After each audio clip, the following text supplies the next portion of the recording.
Rutherford Issues on FM 101.9 and AM 1450 Murfreesboro, FM 100.5 Smyrna. Listen and watch at WGNSradio.com.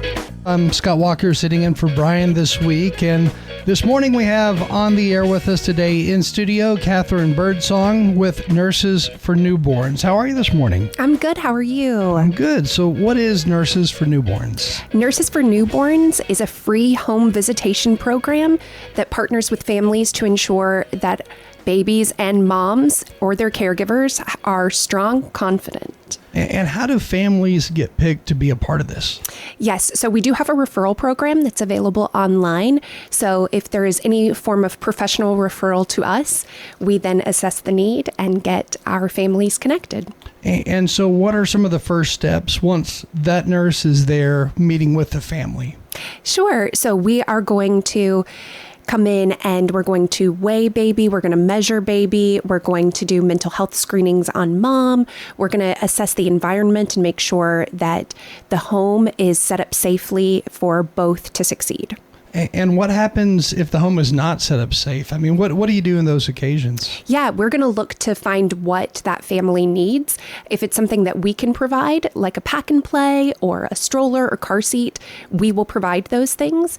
If there are circumstances beyond our care, we're going to get our social worker involved, and they will connect the family with other resources available in the community. Are you ever surprised at maybe what you walk into, or the situation, the living environment, or the family's interaction?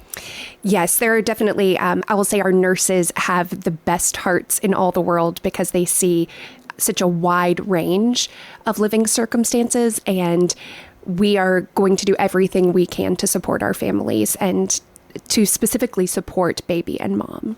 And what are some of the issues that some of the babies may have that your nurses are working with? Sure. So a lot of times those babies are, they would call it failure to thrive. So we're looking at low birth weight. We're looking at perhaps a baby that's not growing on target, but also those that are born already medically complex. So maybe they spent time in the NICU, and so they have special needs as they're coming home. And our nurses are going to train the parents and caregivers so that they can feel successful, they can feel confident and not alone in the process. Do sometimes those babies have to be taken back to the hospital? Yes. Now, I will say one of the main things that we're working to do is to prevent any unnecessary hospital visits. Sometimes when you have that baby, you are anxious as a new parent and you immediately think, I need to go to the ER. But that's what's great about having one of our nurses is they're on call all the time. You can be texting with that nurse, asking questions. They can do some virtual assessments before you make that call to go to the ER. So in the normal situation where you're working with a family, how long is that nurse in that home? And are they there each day, each week? How often are they visiting? Sure. So once you're referred to us, baby is with us for up to 2 years of life. I would say that initially, if we receive a mom in prenatally, we are going to probably visit with mom once a month in the beginning just to make sure she's getting everything that she needs. Once the baby's born, it's going to be more like once a week for the first month to 2 months. And then it's going to kind of just progress as needed. So if the mom has to be hospitalized during that, let's say, week before the baby's born, are you there, or are nurses there from your program visiting with the mom, just kind of talking her through what, is being planned, what stages you're at, what's going to happen next? Sure. So we are not actually at the hospital when the baby is born, but we would be if there are issues or reasons why we've helped to refer that mom to the hospital in advance. We would definitely be checking in. And I know you keep talking about referrals. So where do these referrals usually come from? So we get a lot directly from hospitals. We do get some referrals from DCS. We also have a great method online if you are a family member or if you are maybe a friend and you have somebody that you know that could use our services. There is a referral page, and we assess all of those daily. So it sounds like this could be just a really wide array of different types of referrals. I mean, it could be a mom who's already disabled herself. It could be because of, drug use or court intervention. I mean, there's a lot of things that come into play here. Yes, we do see moms and babies of all types and with all incredible stories. And we do work with the homeless population as well. So we see a wide range. So do you also see some moms who maybe they were recently in a car accident and the baby had to be born prematurely because of that, and then you're working all of a sudden with this mom who's not only recovering from the accident, but also raising a newborn? Yes. And we do have, there are just an array of stories that we've seen where mom does have some sort of complication, maybe even having a stroke postpartum, and then having to recover herself while raising a newborn. And that's certainly one of those stories where our nurses come in and really, really help the family and help not only mom, but additional caregivers to feel confident. So it sounds like every day, that one of your nurses goes in to work, if you would, is a different day. I mean, there's nothing that's going to be the same from house to house. That's correct. And each of our nurses, so we have about 12 on staff. Each of them has a caseload of roughly, I'd say anywhere to 30 families at a time. Wow. And so, yes, they're seeing different families every day. And I know every day is different. And when we get to come together as a staff and hear about those families, those success stories, and or the times where our nurses are needing a little support themselves on a specific case, it's really wonderful to see how each of our nurses can step in with their own expertise and help one another. And Nurses for Newborns, y'all serve about 10 counties, with Rutherford County being one of them. That's correct, yes. So in 2026, we are slated to serve roughly 500 families, with about 100 of those families coming directly from Rutherford County. And do the families, do they have to pay for the program, or is it paid for through funds through the state, through grant money? How's it covered? Yes. So we do not charge any of our families. So there will be no bill that comes from us to a family. We do receive lots of state grants. We receive corporate sponsorship and individual donors. Those would be the primary ways that we receive funding so that we can provide these services at no cost. And then you're the development director there, right? I am. So what do you do on a daily basis? Yes. So although I'm not a nurse and I'm not going into the households, what I am doing, I do a lot of advocacy, going out into the community and making sure that people know about Nurses for Newborns. We've actually been around for 25 years come 2026. So it's very exciting. So lots of community outreach, working with other partner organizations as well. And then I am the grant writer. So I am writing all of those grants and then talking to corporations and asking them for their support, or at least letting them know that we are around. So tell us some of those stories or things that you would tell a corporate sponsor that have impacted you or impacted the nurses that are a part of this, or maybe impacted the lives of those who are there in the home with that newborn. Sure. So I've actually had the opportunity here this fall to work with a young woman who she was a client of Nurses for Newborns when she was born. And her mom actually passed away during childbirth. And because of that, she had time where she was not receiving oxygen as a newborn. And what has been incredible is now this young woman is 17 years old, and she has thrived because she had that early intervention. She had a Nurses for Newborns nurse there to walk her and her dad through all of the things that they would need to know. And it's just been an incredible story to see the success that she's having. She's about to head off to college, and it's just, I know based on speaking with her family that it would not be possible without having had nurses for newborn support. And what's even more miraculous is this young woman comes and volunteers regularly for Nurses for Newborns. So she will come into our facility and help fold baby clothes or unpack diapers and do organizational tasks for us because she wants to give back. So those are just some of the stories that we're seeing as we're getting to see these families continue to thrive. Wow. So there is like major tragedy on one end of it, and then you've got life on the other end of it. I mean, so a mother could pass away during childbirth, and then that father is left figuring out how to care for this newborn that may have been born prematurely. Yes, and born somewhat medically complex. Any time spent in the NICU is very scary and emotional. And for families that have experienced that, they say that the coming home process is actually very challenging because you've not had some of that initial bonding time and things have been so stressful. So that's what our nurses are coming into. They're coming into the home after that scary time, just giving parents and caregivers that extra support so that they feel confident. And then that in turn leads to a thriving family. But your nurses are walking into a situation where there's, a grieving father, could be a brother and sister there as well, that they never expected any of this to happen the way it did unfold. Yes. And that I think is what's also miraculous is that, our priority, of course, is going to be the baby. The baby is our client, but the emotional support that our nurses are able to provide for families is incredible. They also will connect a family with a social worker, and then that social worker can do all kinds of mental health checks. And if there are extra needs for those family members, they're going to seek the right organization to help them. Do you sometimes find it's that newborn baby that that breathes new life into that family or helps to heal that family? Yes.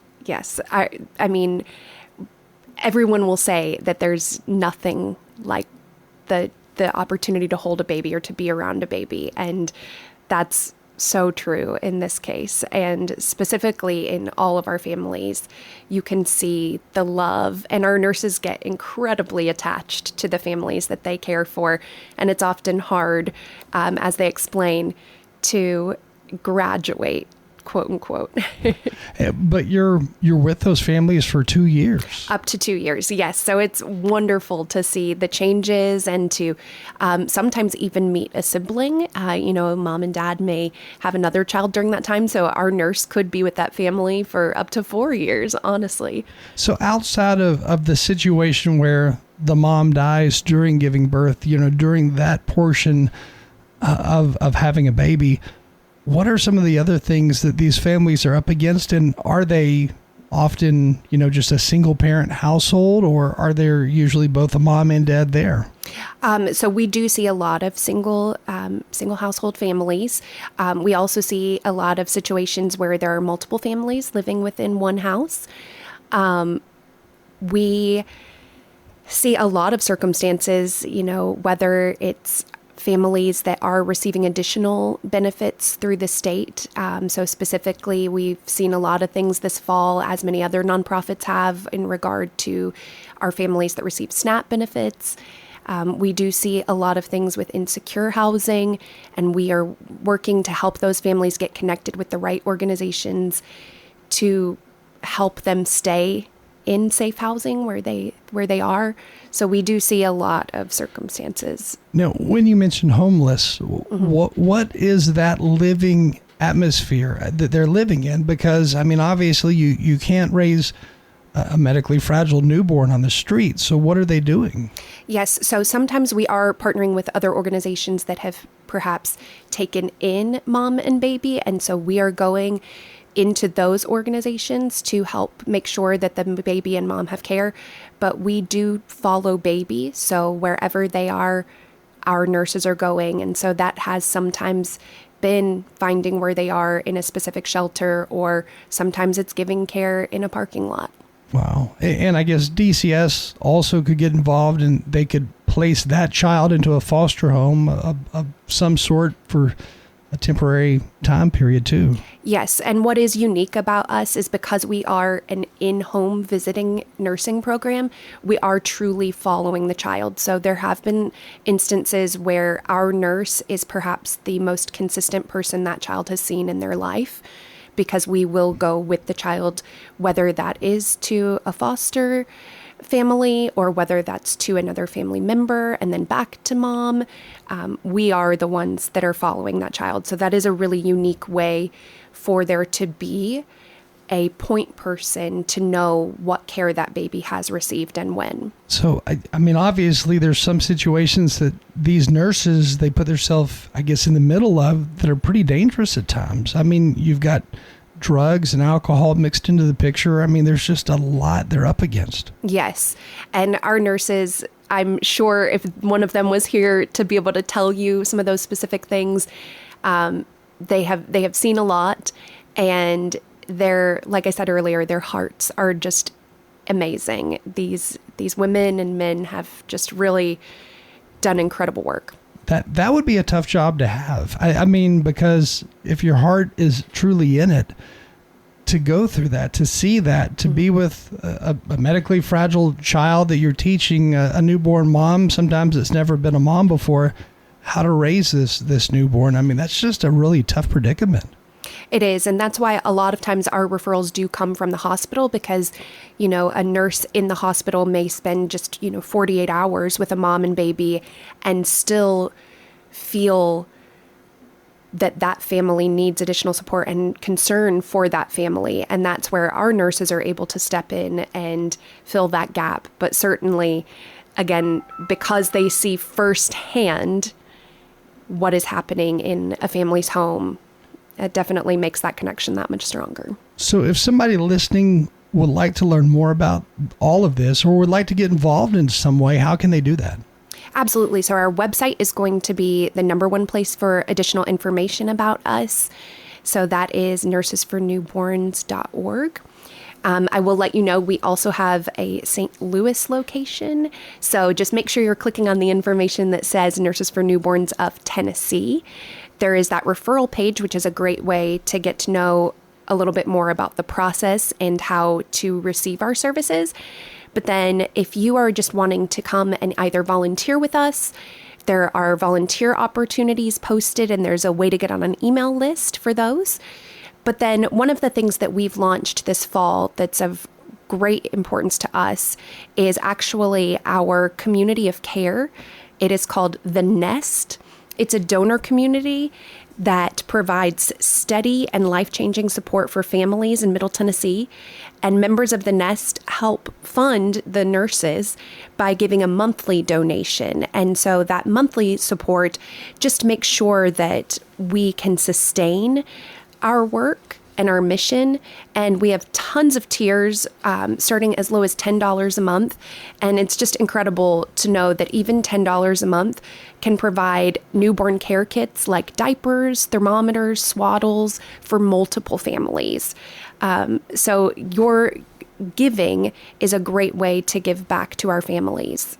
And we got a question while you were talking about all this. Now, they were asking also, are there positions that are open for hiring, and what are the qualifications if there are anything, or if there is anything open? Sure. So on our website, we do have an area listed for careers.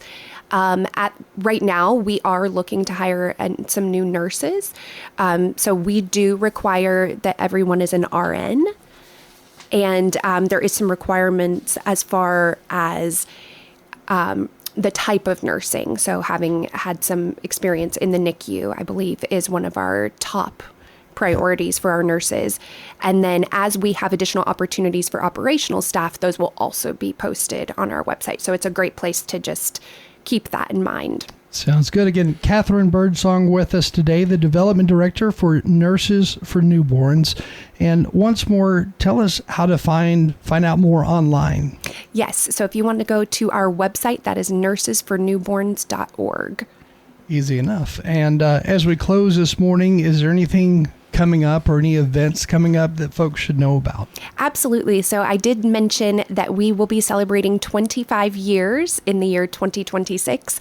So if you want to join us for an incredible evening, we are having our Night for Newborns Gala on May the 15th. That's at Liberty Hall in the Factory in Franklin. Okay. And I guess that would give somebody a good chance to really get to know the program and understand a lot more about it. Absolutely. And our theme for the evening is Then, Now, Next, because we are looking to honor this 25-year history. So we are hoping to have 25 wonderful stories to share with people. So it really will be a great way to get to know the organization, as well as have some fun. There's going to be great entertainment. It'll really be a special night to honor the work of our nurses and to honor our 25-year history.